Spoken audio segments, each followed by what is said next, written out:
விடுதலை சிறுத்தைகள் கட்சிக்கும் லட்சக்கணக்கானோர் திரளுகிறார்கள். அண்மையிலே நாங்கள் நடத்திய மாநாட்டில் பல லட்சம் பேர் திரண்டார்கள். அந்த மக்கள் திரளை வைத்து விசிக தமிழ்நாட்டிலே ஆட்சி மாற்றத்தை ஏற்படுத்துமா என்ற விவாதத்தை எந்த ஊடகமும் செய்யவில்லை. திருமாவளவன் பெரிய தாக்கத்தை ஏற்படுத்துவாரா, மாற்றத்தை ஏற்படுத்துவாரா என்று யாரும் விவாதிக்கவில்லை.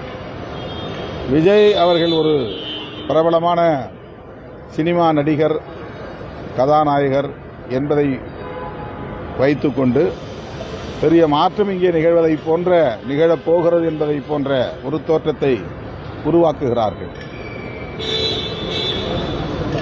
திமுக, விசிக போன்ற கட்சிகளுக்கு, கம்யூனிஸ்ட் கட்சிகளுக்கு வரக்கூடிய லட்சக்கணக்கான பேரும் அரசியல் சக்திகளாக வருகிறார்கள். கொள்கை கோட்பாட்டு புரிதலோடு களத்திலே நிற்கிறவர்கள், நீண்ட காலமாக அரசியல் களத்தில் மக்களோடு நிற்பவர்கள். அந்த பெருந்திரளுக்கும் நண்பர் விஜய் அவர்களுக்கு இன்றைக்கு திரண்டு வந்திருக்கிற திரளுக்கும் பெரிய வேறுபாடு இருக்கிறது. ஆகவே இந்த மக்கள் திரளை மட்டுமே ஒரு பொருட்டாக எடுத்துக்கொண்டு ஆட்சி மாற்றத்தையே நிகழ்த்தப் போகிறார்கள் என்பதை போன்ற தோற்றத்தை ஊடகங்களும் இன்னும் பிறரும் உருவாக்க முயற்சிக்கிறார்கள் என்பதுதான் என்னுடைய கருத்து. கிட்னி முறைகேடு அரசு எப்படி கிட்னி திருடப்பட்டது, ஆனா திருட்ட முறைகேடுன்ற ஒரு புதிய வார்த்தை யூஸ் பண்றது. திமுக எம்எல்ஏ மகன் மருத்துவமனையில் கிட்னி திருடப்பட்டிருக்கதா மக்கள் மத்தியில் விஜய் பேசியிருக்கிறாரு.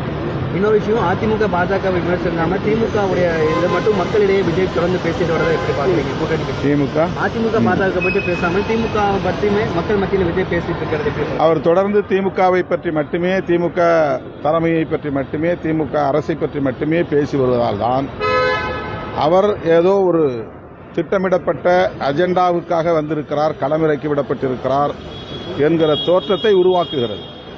அவர் பொதுவாக பரவலாக தமிழக அரசியலை பேசினால் அவர் எதிர்காலத்தில் என்ன செய்யப் போகிறோம் என்பதை குறித்து அவர் பேசினால் இந்த தோற்றம் உருவாகாது. எனவே அவர் திட்டமிட்டு களத்தில் இறக்கிவிடப்பட்டவரா என்ற கேள்வியும் சேர்ந்தே எழுகிறது.